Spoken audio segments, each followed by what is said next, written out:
And well, this just in, a breaking development that we're bringing to all our viewers. Iran's Mehr News has now reported that an American military base, this base situated in Syria, has now come under attack. US military base in Syria has come under attack. What would this now mean in the diplomatic and the escalation that is churning in the West Asian crisis? News9's deputy managing editor, Kartike Sharma, joins us on the broadcast here.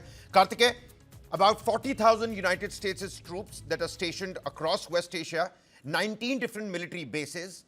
15 of these have been operational for the last 15 years. And the biggest point that Pete Hegseth, the US Defense Secretary, had also said was that, well, Iran knows better than not attacking US bases. What might this now lead to next? You see, we have to understand that what has the Iranians done. Iranians have struck at a U.S. military base in Deir ez-Zor, which is the eastern Syria. Now, Deir ez-Zor is in the eastern part of Syria, which comprises of Al Omar oil field. Now, Al Omar oil field is the, if I would say, the biggest oil field, largest oil field in Syria. Americans don't claim this as an open military base. Americans in Syria have a covert clandestine presence. Their presence is not even declared to United Nations that they're operating in Syria. And Syrians complain that they are stealing oil from the Syrian eastern province. So if Iranians have hit the American base near Al Omar oil field, it means that they have also stuck basically the oil infrastructure of the Americans. So there are two things at the play. First, it's Deir ez-Zor, which used to be a stronghold of ISIS. Second, this part is not controlled by the Syrian government because Americans are there. Americans control this oil field, which is known by the name Al Omar, which is the largest Syrian oil field. And the Syrian government has been saying that the Americans are not letting go of it and stealing American oil. So it's a big issue if the Americans are hit there, because then Americans can obviously use it as a reason to. No, but Karthik, what happens if this attack has been carried out by Iran-backed proxies or Iran sympathizers, Iran-backed militias, and not Tehran themselves? Would that mean some sort of difference in the kind of attack or retaliation that might come across from the White House? Yes, there might be a retaliation from White House in case there is a casualty in Al-Shams oil field. I doubt that the secret base of the Americans would be near the oil installation of the Americans. They must have kept a distance because any strategic base which is near oil installation can cause larger damage. So I'm sure that that is not the case. But yes, I can definitely say that if Iranians are hitting Americans with the Syrian bases, it tells me a bigger strategy. They will be taking Americans by surprise. Americans have got 38 bases in West Asia. I'm not including Incirlik Air Base in Turkey. There are 2 air bases in Turkey, but Americans have got air bases in Saudi Arabia. They've got air bases in Syria. They've got air bases in Lebanon. They've got air bases in Jordan. They've got air bases in UAE, Qatar, Bahrain, Oman, and Djibouti. So, see, it's Americans or the American government is the only country, whose air base and naval air base or the army air base dot the entire globe. No one has that wherewithal. From Diego Garcia to you name the world and they'll have an air base there. They have assets to mobilize their military power to dominate. So they have a lot to protect, which means that they would be rotating out their aircrafts and important military infrastructure. But I would say Iran does not have the wherewithal to carry on this strike any longer. I don't think they have this wherewithal.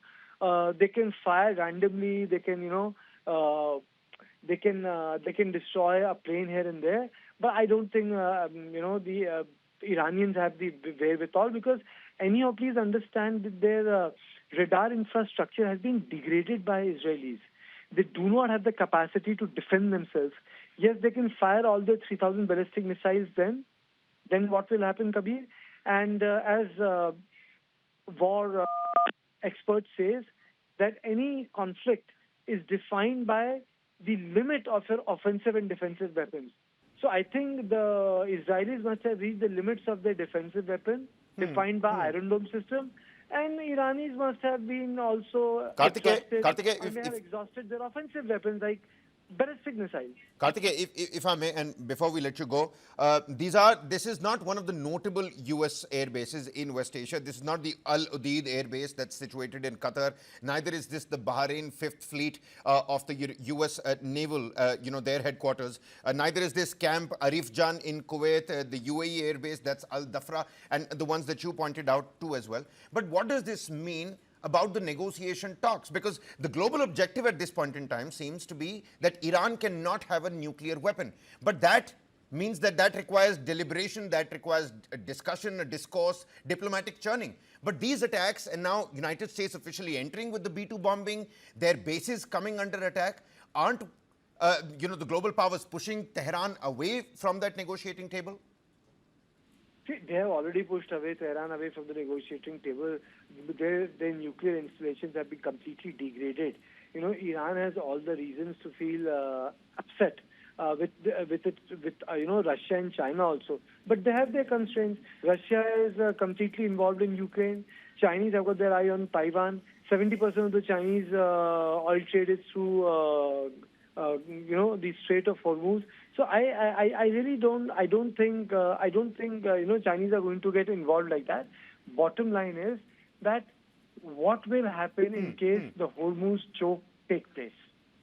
If the Hormuz is choked, then we have a big problem. Hitting a army base here or army base there is not going to be a big problem. The big problem is if American casualties take place, if a senior American officer dies, or else Americans will be much happy by taking these missiles and saying, well, we are not going to react. Because what Americans have done, I think they expect a little pushback. That's absolutely, pertinent questions that have now come to the fore. We'll have to wait for some more reports on this front, but Iran's Mehr News now reporting that a U.S. base in Syria has come under attack. Whose attack? Well, that's a big question at this point in time, but all those pertinent points that Kartikeya just raised about the closure of the Hormuz Strait and what would this now mean in terms of fresh escalation after the B-2 bombings on the 3 nuclear sites in Iran and retaliation coming from Iran, not just on Haifa and Israel, but Iran-backed militias attacking U.S. bases. Some more clarity that is required on that particular front, but needless to say, a deadlier turn that this West Asian crisis has now taken. Let's continue to decode what the 11th day of the West Asian crisis here has in store for us.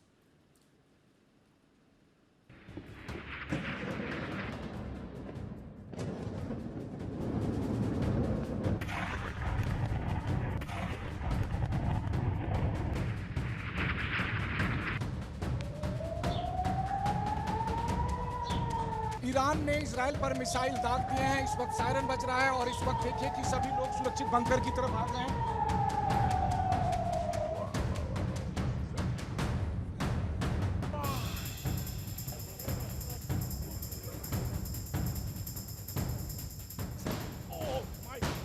My God मैं जहां पर खड़ा हूं, इधर मैं जहां पर खड़ा हूं उस वहां पर भी भयानक हमले हुए। ये देखिए रोहित, अगर आप दिखा रहे होंगे, ये देखिए धाम जहां पर मैं खड़ा हूं वहां पर, ये देखिए आपको लगातार, ये देखिए।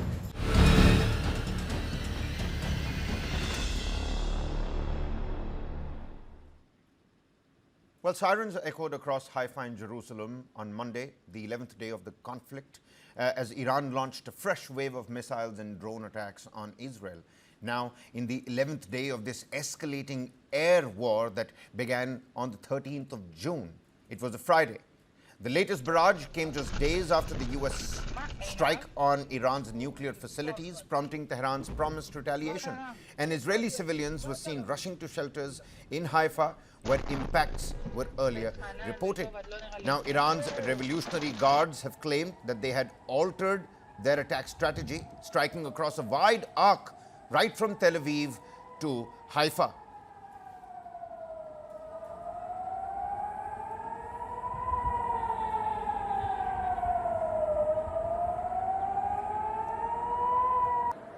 Now, whilst casualty reports, they remain unclear, the intensity marks a dangerous new phase in this regional conflict. President Donald Trump has warned that the strikes may trigger a regime change in Iran as well.